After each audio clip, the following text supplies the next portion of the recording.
అపమృత్యు భయాన్ని పోగొట్టుకోవడానికి కార్తీక మాస శుక్లపక్షంలో వచ్చేటటువంటి విధియ తిథి చాలా చాలా గొప్ప విశేషాన్ని మనకు అనుగ్రహించింది.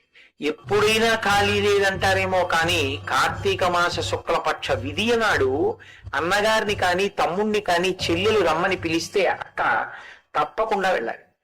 ఎందుచేత దానికి ఆ గొప్పతనం వచ్చింది అంటే, యమధర్మరాజు గారు యమున వీళ్ళిద్దరూ అక్క చెల్లెళ్ళు, వాళ్ళిద్దరికీ ఒకటే అలవాటు. వీళ్ళిద్దరూ సూర్యుని యొక్క పుత్రులు, సూర్యుని యొక్క సంతానం. యమధర్మరాజు గారు కాలంలో ఎప్పుడు ఏ క్షణంలో ఎవరు పడిపోవాలో వాళ్ళ యొక్క ప్రాణాన్ని నిర్దాక్షిణ్యంగా తీసేస్తాడు. యమునకి ముందుకు వెళ్ళడం తప్ప వెనక్కి రావడం రాదు. ముందుకు వెళ్ళి వెనక్కి రానిది కాలం.